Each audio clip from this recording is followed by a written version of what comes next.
정당 선거의 경우에는 특정 지역에서 특정 정당이 굉장히 지지를 많이 받는 경우들이 있습니다. 이거를 그 지역적 지지 세력이라고 할 수 있는데, 그 지역에서 특정 정당이 30% 이상 정도를 득표할 수 있다고 하면 그런 지역은 이제 약간 안정지대, 이런 지역은 사실은 텃밭 관리가 중요하니까 후보자에 대해서 지속적인 관심을 유도하거나 아니면 적극적으로 투표에 참여하도록 하는 게 필요할 텐데, 나는 당신들과 같은 편입니다, 이런 이미지를 심어주거나 아니면 정서를 갖게 해주는 그런 과정들도 굉장히 중요할 것 같습니다. 안정적으로 표를 줄 수 있는 데가 있는 반면 부동층, 그러니까 누구를 찍을지 모르는 그런 지역도 있겠는데요. 특정 정당이 대략 20%에서 29% 정도 득표할 수 있는 지역을 저희가 부동지역이라고 얘기할 수 있을 것 같고요. 후보자들이 적극적으로 공략해서 표를 얻어야 되는 지역이라고 볼 수 있습니다. 그래서 이런 지역에서는 상대 후보보다 내가 어떤 강점을 갖고 있는지 이런 것들을 설명하는 것이 굉장히 중요할 것 같고요. 그리고 그 20% 이하로 득표하는 지역이 있다면 여기는 아마 열세 지역일 겁니다.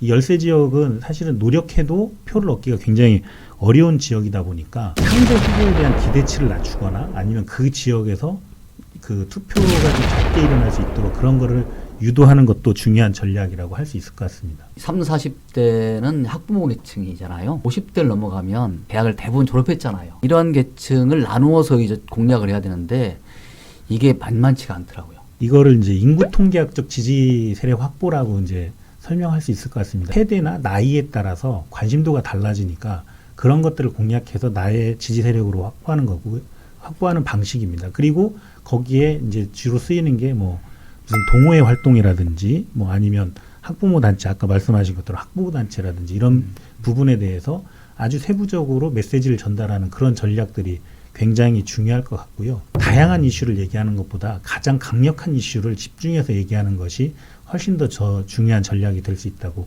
생각을 합니다. 만약에 후보자가 불리한 이슈가 있다면 어떻게 해야 될까요? 남이 제기하는 것보다 본인이 먼저 꺼내고 인정하고, 그리고 잘못한 게 있으면 반성을 하고, 그리고 부족했던 점을 어떻게 보완하겠다는 계획을 먼저 밝히는 것이 유권자들에게 신뢰를 주는 더 좋은 방법이 될 수도 있을 것 같습니다. 그런데 오히려 이럴 수도 있잖아. 내가 말을 안 하면 안 나왔을 건데 굳이 말해서 득될 게 있냐, 뭐 이런 시각도 있을 것 같은데요. 물론 그런 시각도 있을 수 있는데, 대체로 그 후보자의 약점이나 이런 건 선거 과정에서 거의 대부분 드러나기 때문에 숨긴다고 해서 숨겨지지 않는 경우들이 많습니다. 먼저 유권자들에게 밝히는 것이 더 솔직한 그 후보자의 태도가 아닐까, 그리고 유권자에게 신뢰를 주는 태도가 아닐까 생각을 합니다.